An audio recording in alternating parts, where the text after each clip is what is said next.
Hey, it's Beth. Welcome to 2 Kings 22:11. When the king heard the words of the book of the law, he tore his clothes, reading the Bible to you in a year. Today we are in 2 Chronicles chapters 22 to 24. The inhabitants of Jerusalem made his youngest son, Ahaziah, king as his successor. For the troops who came with the Arabs to the camp had killed all the older sons. So Ahaziah, son of Jehoram, reigned as king of Judah. Ahaziah was 42 years old when he began to reign. He reigned for 1 year in Jerusalem. His mother's name was Athaliah, the granddaughter of Omri. He also walked in the ways of the house of Ahab, for his mother was his counselor in doing wickedly. He did what was evil in the sight of the Lord, as the house of Ahab had done, for after the death of his father, they were his counselors, to his ruin.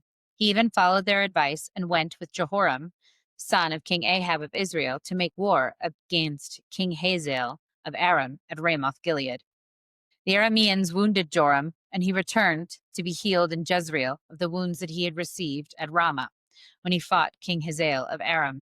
And Ahaziah, the son of King Jehoram of Judah, went down to see Joram, the son of Ahab, in Jezreel, because he was sick.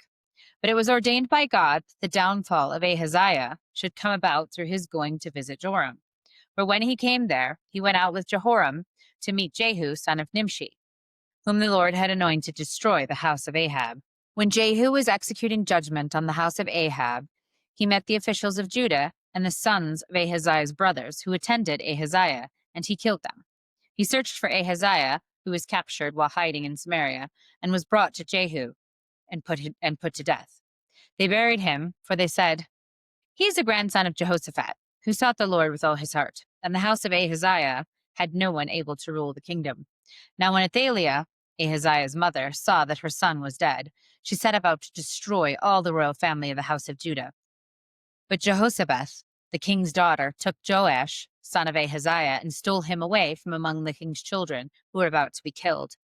She put him and his nurse in a bedroom. Thus Jehoshaphat, daughter of King Jehoram and wife of the priest Jehoiada, because she was the sister of Ahaziah, hid him from Athaliah, so she did not kill him. He remained with them for 6 years, hidden in the house of God, while Athaliah reigned over the land.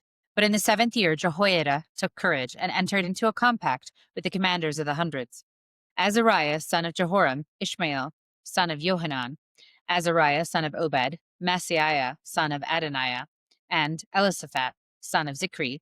They went about through Judah and gathered the Levites from all the towns of Judah and the heads of families of Israel, and they came to Jerusalem. Then the whole assembly made a covenant with the king in the house of God. Jehoiada said to them, "Here is the king's son. Let him reign as the Lord promised concerning the sons of David.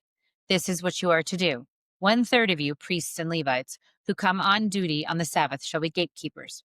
1/3 shall be at the king's house, and 1/3 at the gate of the foundation. And all the people shall be in the courts in the house of the Lord. Do not let anyone enter the house of the Lord, except the Levites and priests ministering. They may enter, for they are holy, but all other people shall observe the instructions of the Lord. The Levites shall surround the king, each with his weapon in his hand, and whoever enters the house shall be killed. Stay with the king in his comings and goings." The Levites and all Judah did according to all the priests Jehoiada commanded. Each brought his men who were to come on duty on the Sabbath, those who were to go off duty on the Sabbath, for the priest Jehoiada did not dismiss the divisions. The priest Jehoiada delivered to the captains the spears and the large and small shields that had been King David's, which were in the house of God. And he set all the people as guard for the king, and everyone with a weapon in hand, from the south side to the north side of the house, around the altar and the house. Then he brought out the king's son, put the crown on him, and gave the covenant. They proclaimed him king, and Jehoiada and his sons anointed him, and they shouted, "Long live the king!" When Athaliah heard the noise of the people running and praising the king, she went into the house of the Lord to the people. And when she looked, there was the king standing by his pillar at the entrance, and the captains and the trumpeters beside the king, and all the people of the land rejoicing and blowing trumpets, and the singers with their musical instruments leading in celebration. Athaliah tore her clothes and cried, "Treason! Treason!" Then the priest Jehoiada brought out the captains who were set over the army, saying to them, "Bring her out between the ranks. Anyone who follows her is to be put to the sword." For the priest said, "Do not put her to death in the house of the Lord." So they laid hands on her. She went into the entrance of the house gate of the king's house, and there they put her to death. Jehoiada made a covenant between himself and all the people and the king that they should be the Lord's people. Then all the people went into the house of Baal and tore it down. His altars and his images they broke in pieces, and they killed Mattan, the priest of Baal, in front of the altars. Jehoiada assigned the care of the house of the Lord to the Levitical priests whom David had organized to be in charge of the house of the Lord, to offer burnt offerings to the Lord, as it is written in the law of Moses, with rejoicing and with singing according to the order of David. He stationed the gatekeepers at the gates of the house of the Lord so that no one should enter who is in any way unclean.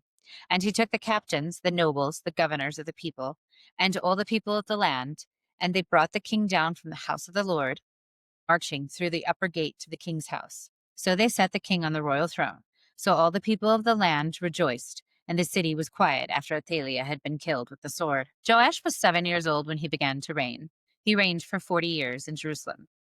His mother's name was Zibiah of Beersheba. Joash did what was right in the sight of the Lord all the days of the priest Jehoiada. Jehoiada got 2 wives for him, and he became the father of sons and daughters. Sometime afterwards, Joash decided to restore the house of the Lord.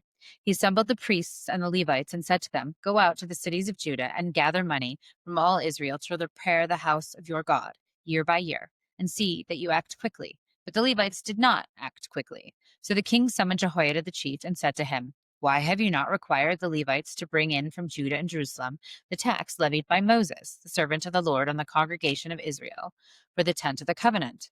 For the children of Athaliah, that wicked woman, had broken into the house of God, and had even used all the dedicated things of the house of the Lord for the Baals.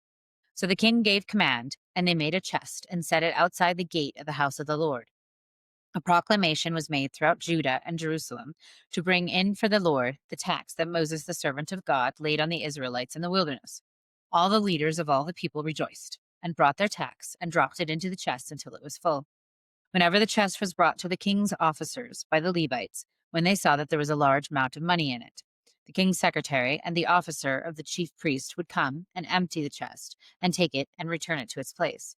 So they did day after day and collected money in abundance. The king and Jehoiada gave it to those who had charge of the work of the house of the Lord. And they hired masons and carpenters to restore the house of the Lord, and also workers in iron and bronze to repair the house of the Lord. So those who were engaged in the work labored, and the repairs went forward at their hands, and they restored the house of God to its proper condition and strengthened it. When they had finished, they brought the rest of the money to the king and Jehoiada, and with it were made utensils for the house of the Lord, utensils for the service, for the burnt offerings, the ladles, and vessels of gold and silver. They offered burnt offerings in the house of the Lord regularly all the days of Jehoiada.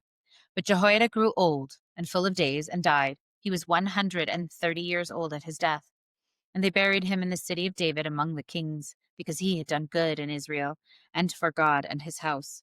Now after the death of Jehoiada, officials of Judah came and did obeisance to the king, and then the king listened to them. They abandoned the house of the Lord, the God of their ancestors, and served the sacred poles and the idols. And wrath came upon Judah and Jerusalem for this guilt of theirs. Yet he sent prophets among them to bring them back to the Lord. They testified against them, but they would not listen. Then the Spirit of God took possession of Zechariah, son of the priest Jehoiada. He stood above the people and said to them, "Thus says God, why do you transgress the commandments of the Lord, so that you cannot prosper? Because you have forsaken the Lord, he has also forsaken you." But they conspired against him, and by command of the king they stoned him to death in the court of the house of the Lord. King Joash did not remember the kindness that Jehoiada, Zechariah's father, had shown him, but killed his son. And as he was dying, he said, "May the Lord see and avenge." At the end of the year, the army of Aram came up against Joash. They came to Judah and Jerusalem and destroyed all the officials of the people from among them, and sent all the booty they took to the king of Damascus. Although the army of Aram had come with few men, the Lord delivered into their hand a very great army, because they had abandoned the Lord, the God of their ancestors. Thus they executed judgment on Joash. When they had withdrawn, leaving him severely wounded, his servants conspired against him because of the blood of the son of the priest Jehoiada, and they killed him on his bed. So he died, and they buried him in the city of David. But they did not bury him in the tomb of the kings. Those who conspired against him were Zabad, son of Shimeath, the Ammonite, and Jehozabad, the son of Shimrith, the Moabite. Accounts of his sons and of the many oracles against him, and of the rebuilding of the house of God, are written in the commentary of the Book of the Kings, and his son Amaziah succeeded him. The Book of John, chapter 8, verses 48 through 56. The Jews answered him, "Are we not right in saying that you are a Samaritan and have a demon?" Jesus answered, "I do not have a demon, but I honor my Father, and you dishonor me. Yet I do not seek my own glory. There is one who seeks it, and he is judge. Very truly, I tell you, whoever keeps my word will never see death." The Jews said to him, "Now we know that you have a demon. Abraham died, and so did the prophets. Yet you say, 'Whoever keeps my word will never taste death.' Are you greater than our father Abraham, who died? The prophets also died. Who do you claim to be?" Jesus answered, "If I glorify myself, my glory is nothing. It is my Father who glorifies me, he of whom you say, 'He is our God,' though you do not know him. But I know him, and if I were to say that I do not know him, I would be a liar like you. But I do know him, and I keep his word. Your ancestor Abraham rejoiced that he would see my day. He saw it and was glad." Then the Jews said to him, "You are not yet 50 years old, and have you seen Abraham?"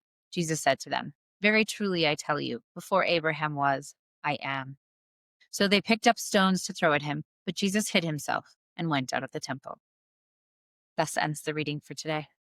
Never walk alone.